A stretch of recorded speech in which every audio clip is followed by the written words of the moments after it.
the Recalibrate Your Life show with Janice McMillian. And today I'm so happy to have the parents of Zion Moore. He's an up-and-coming artist.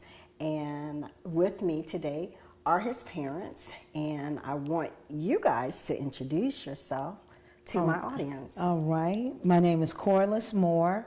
I am mom, manager, support system, and I fix dinner for my son. And I'm her husband, so I get dinner also. My name's Arthur Moore. I'm the operations manager, the chauffeur. Road manager. Road manager. You're the other side of it. Right. Yes. Well, I'm really happy that you're here this evening. Thank you. We're going to be talking about Zion's path. I wanted to concentrate today on accepting your uniqueness. And it's really interesting when you can zero in on a parent's role in directing their child's direction as it relates to what they're involved in. So first of all, I want to talk about the core values that you've been able to guide him with as it relates to where he wanted to go in life. What kind of foundation did he have? G-O-D, God. I have 4 children. Zion is number 4. He's the last one. He's the youngest of the 4. And basically what was instilled in the first 3 was instilled in Zion. Zion is absolutely unique. They all were taught to honor God, that God gives you a gift. You have a responsibility to be a good steward over the gift. It's on loan. Everything that you do that's associated with the Lord, the attribute of excellence. Mm-hmm. So when you minister or when you perform and you stand before God's people, everything should be done in excellence. Mm-hmm. And so those are some of the values, stewardship and knowing that you're representing God, you should do it in that manner. So I would have to say those are at the top of the list. Right. And then too, a lot of the things that our parents taught us, like my wife says, we took the meat and threw away the bone.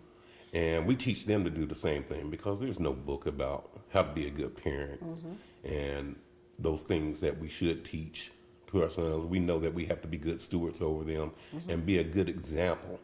Exactly. And we took the best of what our parents were able to teach us and utilize them in our relationship as well as in our raising and rearing of our 4 children. Right. And also it helps the fact that they were obedient and that they listened. That makes a difference. Right. And then they take the time to listen to one another because the oldest always taught what he had learned and reinforced what he had learned from his mother and myself and taught it to his younger siblings. Right. Right. You know, so, and then not only that, they teach one another. Yeah, so they govern one another. Right. Zachary on down to Zuri, then Zani and Zion. Yeah. So he's getting the benefit of all of what they learned and their mistakes. He's in a good place. They learn from their mistakes. He's in an absolutely good place. Absolutely. Now, once you realized that Zion had this bend, this artistic bend, what did you do to somewhat help him to go down that path? What did you do to encourage that gift? We created opportunities. Because that's one of our prayers. We say it on a daily basis. Lord, continue to create doors of opportunity, open up doors of opportunities for Zion to come before your people. We say that a lot. And then we just start running with it. Because God just, he's a God that he doesn't lie. So he started opening up opportunities, and when he got before people and they said, I saw this kid. And then you get a phone call and say, well, I was referred by such and such who saw him and thought he was phenomenal. And so it just kind of snowballed, I guess you could say. But And that we happens- we were consistent. Yeah, yeah. We were consistent. Yeah, and that happens when you're in that lane. You know, when you know you're in the place where you should be. That Exactly. the doors open, the opportunities Right. open up. Absolutely, absolutely. And You're he ab- has. Lord has opened the doors, and we just walk right on in. Awesome. And there's a door after every other door. There's other doors. That's and great. We know that we do all that we can do, but we rely solely on God. Awesome. We do. Right. Even to this opportunity right here. Even to this opportunity here. Well, you know, I know that when you're looking, well, I can't say I know because I don't have any kids, but seeing Zion minister in this place or just operate in his sweet spot, how has that encouraged you? What does that do to you to see him dwell in that sweet spot? Well, I'm going to take you back because see, he just started this path in terms of his singing, but he started out dancing at the age of 5, and he had this uncanny ability to be able to look at what you do and imitate what you do, and it was amazing. So when we saw that, we started putting him in a position to be able to connect with other dancers. Ultimately, you know, he started praise dancing with his sister, and he was around about 7 or 8. And I said, "What do you be thinking when you're ministering?" And he said, "I'm just dancing around heaven." I'm like, "What?" To hear that coming from a 7-year-old, Yeah. I'm just dancing around heaven. So it's just automatic, no matter what he does and put his hands on, or if he's dancing, whether it's singing, it doesn't look like everybody Just else. effort. It doesn't. Yeah. It just effortlessly. And so I'm like, Yeah. wow, that is amazing to me. I'm a fan. Right. Well, you know, we're going to talk more about that. Right now, we're going to take a break, All right. and we'll be right back with the Recalibrate Your Life show.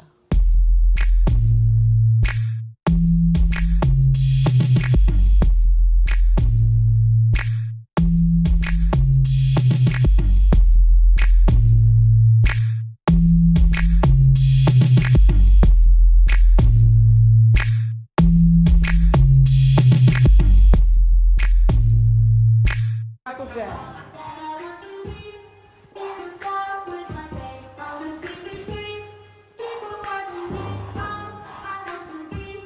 All I wanna be. Hey.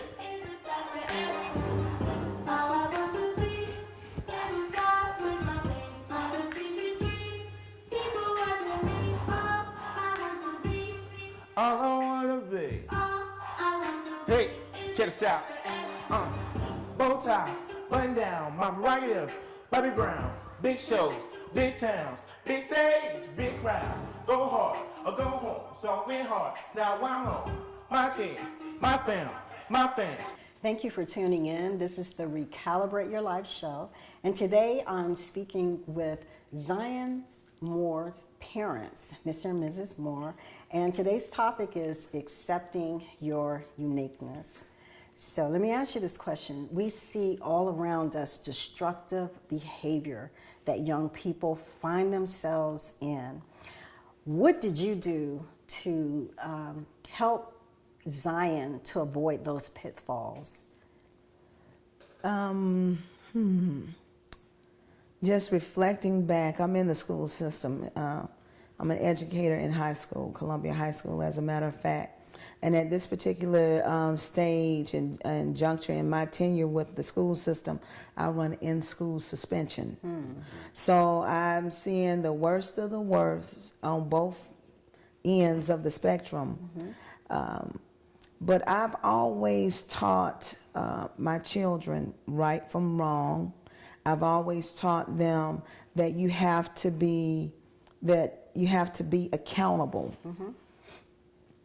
You're going to be held accountable for everything that you do. And so for me, it was always important to make sure they were brought up in the way, know right from wrong, be governed by the laws of the land, and be held accountable. Because when the consequence comes down, my question to them is, what you really made of? Man up. I tell my children, dude, man up. You're looking at a person who made some decisions, and I was pregnant and I was homeless with my first son. And I said I wasn't play homeless. I'm talking about sitting on the park bench, homeless. And when I nodded out one day and woke up, somebody had done covered me up with newspaper. I'm talking about homeless when they give me, when you're in the shelter and they give you 2 tokens and you got to be out of the shelter by 7 o'clock and you didn't have anywhere to go, homeless. I'm talking about if it happened to rain on that day and I'd walk on down to Grady and I'd sit up on the floor with the other pregnant women because I knew they weren't going to ask me any questions because they assumed that I was there to be serviced. You understand me? So I tell my children, when you make these choices and decisions, because your parents want the best for you. My mom and dad, there was an order to things: love, marriage, then baby carriage. And I had a child out of wedlock, and they weren't happy about that. And those were that was the fallout or the consequence behind that particular choice that I made. Right. So I've instilled that when you make decisions in life that are not favorable, there's a consequence, and somebody got to pay for it. And the question is, who it's going to be? Right? Is it going to be you? Right. So you would say that choices are long-lasting and life-changing. Absolutely, absolutely, absolutely. Yeah. And for young people, they don't look at it out of that lens when they are in their teens and in early 20s. You know, they think that they understand life. Right. You're right about it. And they need their parents to really help them. I think, too, the honesty that we approach our children with, I believe they can see right through that. And the examples that my wife has set before them, as well as myself, they're able to look at that and live accordingly. Right. You know? Right. And it's important we have that role as parents to set the right examples before them. Right. And it's so funny, Miss Janice, is that I would say to them, I said, in all my imperfections, God is still, perfecting me. So when I do something that you don't particularly like, or if it's something that I do and decisions that I have to make that you don't understand, just know that I got 40, 50 years up on you, dude. Come on now. I got some knots upside the head. I got 1 or 2 or 3 up on you. And so I want to make sure that whatever it is that I'm teaching you and the values that I'm instilling in you and guiding you, that I don't want you to make some of those mistakes. And you want to leave room for your children to make mistakes, but not to the extent where it totally pushes them off the edge, where they're not able to come back and recalibrate. I like that. Yeah. Absolutely, I like that. And then we give them the opportunity, if they still don't get it or understand, they can come to us and say that, hey, this is how I look at it. And we don't completely shut them off. You know, we let them think for themselves and try to figure it out. Absolutely. And then, open. You know, you have to take that position of authority and say, no, this is what it is and this is why.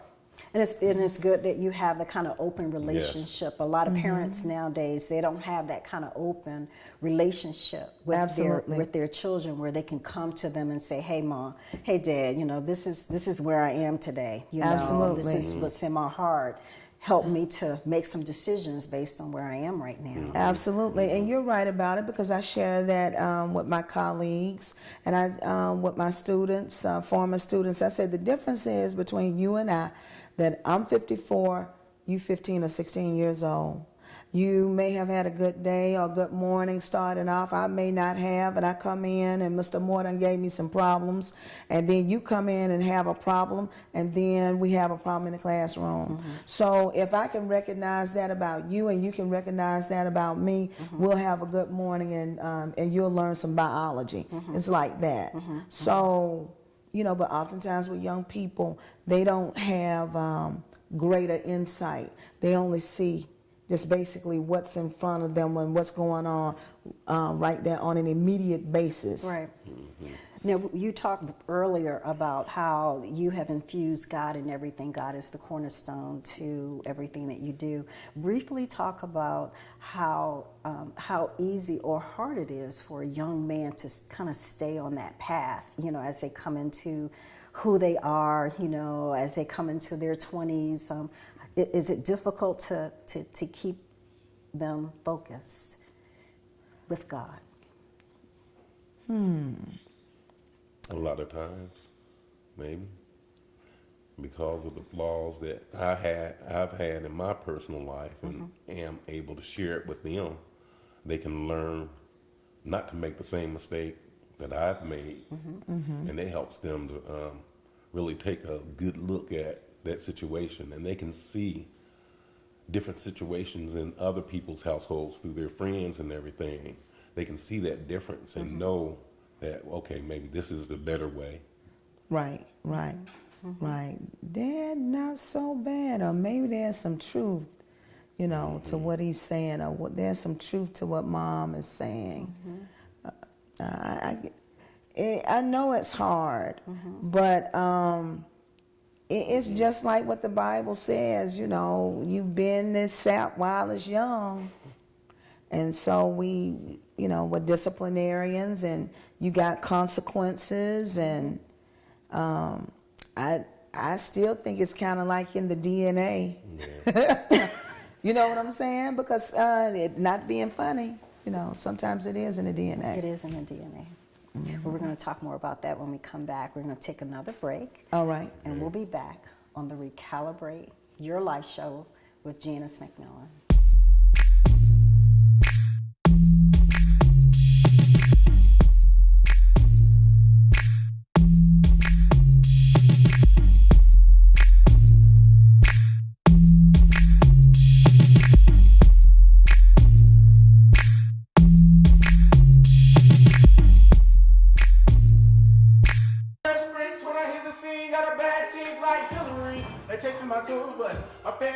You know that I love them back.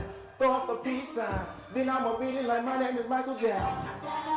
Hey, hey.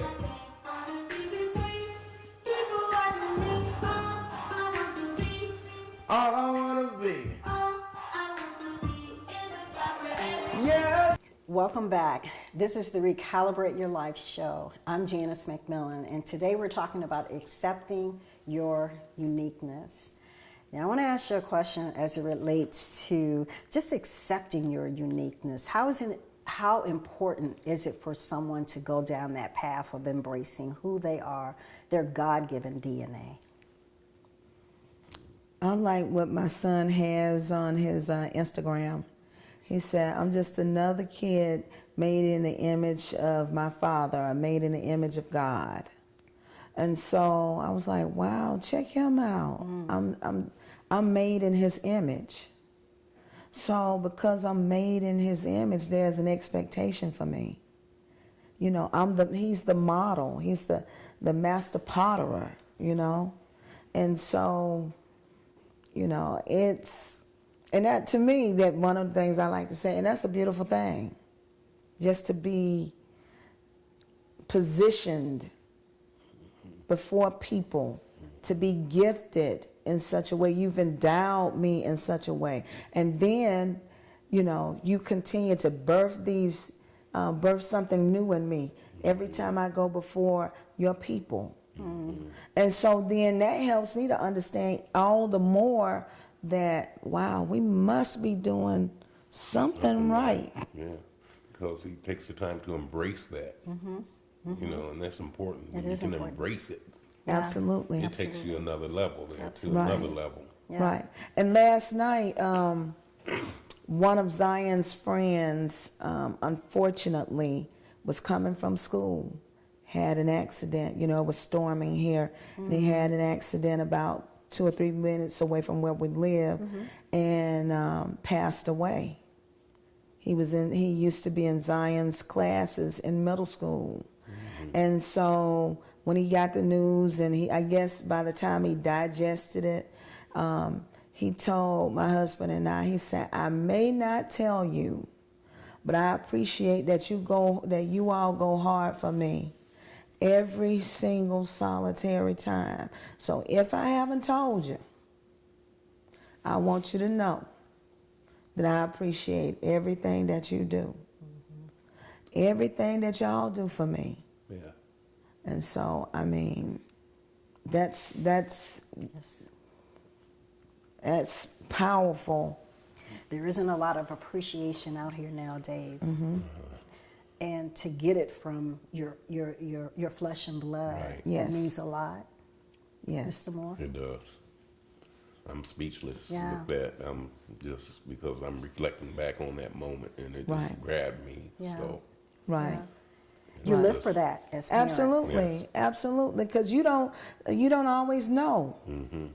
If and sometimes you may not even be around to actually see that what you've instilled in them, or what you've planted in them, you know, no different from being an educator, and for everything you've taught them and taught them and told them in class, and then years later you see them in their adult lives, and they may be doing good or they may be doing bad, you know. So sometimes you're not always around to see Right. the Yeah. fruit. The Right. seed. See the Right. seed germinate. Exactly. right. Exactly. that validation comes. Absolutely. And it's just like, Absolutely. Absolutely. Absolutely. And so for him to say that to us last night, I was like, ooh, you know, or I'm like, son, you know, a man on a mission, they have to have a plan. Habakkuk said you're supposed to write the vision, make it plain, so when people are going by, they'll be able to see it. Have you written out your plan? Have you written out your goal? And he said, Mom, I don't want you to be mad at me. I don't want you and Dad to be upset, but I wrote it above my light switch in my room. So when I get up in the morning, or when I go to bed at night and I cut on the light, I can see it. Wow. And when I cut it off, you understand me? That is a powerful thing. So that just helps us to understand all the more that we must be doing something right. Something. Yeah.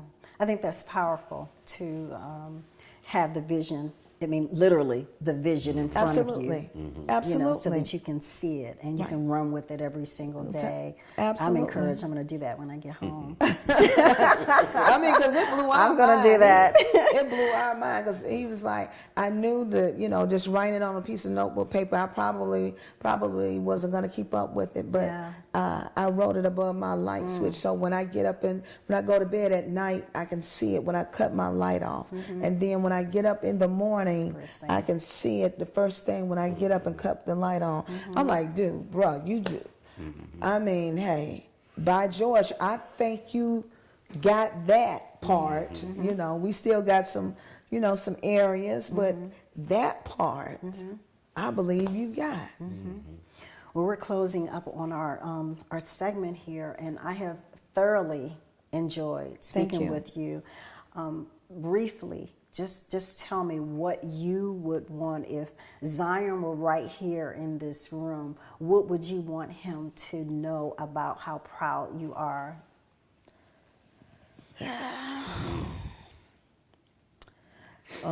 We love you.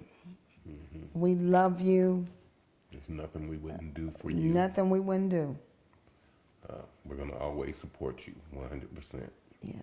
In doing right. And doing right. Yeah. The blessings flow. Right. In doing right. Yeah. And being respectful, being honorable, you know, and reverencing the Lord, you know. But there's nothing, when you agree, dear? Nothing. His dignity. Respect.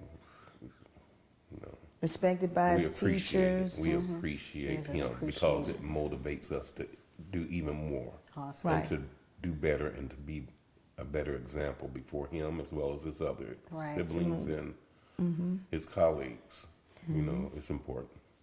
Well, I have enjoyed you being here today. Thank you. you for being a you. part No, of the thank you for the opportunity. Right. Recalibrate Your Life show. I know Thank you. someone out here is, they're thinking about what can I do? How can I step into my uniqueness? How can I accept who I am from a God perspective? So if that is you, I want you to continue to keep watching the Recalibrate Your Life show with Janice McMillian.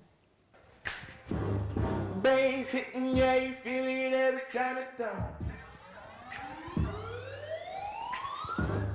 When I step up on the stage, I'ma turn it up. Fans whipping out their phones, they ain't missing nothing. Bass hitting, yeah, you feel it every time it down. Girls working, they just wanna have a little fun. Haters on the sideline, looking mad, cause I ain't getting booked with enough to cash. But don't hate me, cause I'm in demand. And that weekend I make 100 bands. Crew real deep with $1 million man. So just be yourself, don't be acting that. Cause I'm a magician and I'm pulling that. If that's your girlfriend, what you looking at? You think you're fresh, no you ain't. I'm polo down, Carlton Banks. Fresh Prince when I hit the scene, got a bad chick like Hillary. They chasing my tour bus. My fans still love me, you know that I love them back. Throw up the peace sign. Then I'ma beat it like my name is Michael Jackson.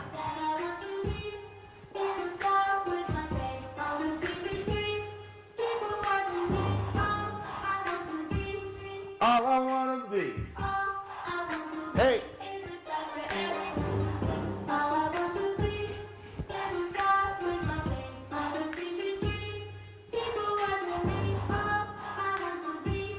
All I wanna be. Hey, check this out. Bow tie, button down, my prerogative. Bobby Brown, big shows, big towns, big stage, big crowds. Go hard or go home, so I win hard. Now I'm on my team, my family, my fans. That's all. Last child of the sport. Mom and dad worked hard. Raised up in the church. Now I'm taking out the bars. Kept dreaming real big. In my Odyssey stars. All that I wanna be is number one on the charts. You think you're fresh? No, you ain't. I'm polo down, Carlton Banks. Fresh Prince when I hit the scene, got a bad chick like Hillary. They chasing my tour bus. My fans say love me, you know that I love them back. Throw up the peace sign, then I'ma beat it like my name is Michael Jackson. Hey, hey.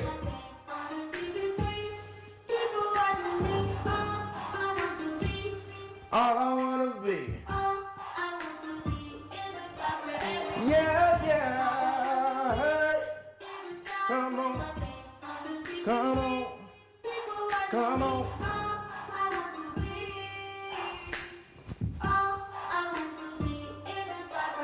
Hey, where are my stars that make some noise? Hey, hey. People watching me. Hey, all I wanna be. When I step up on the stage, I'ma turn it up. Hey, turn it up. Hey, turn it up. Bass hitting, yeah, you feel it every time it thump. Hey, all I wanna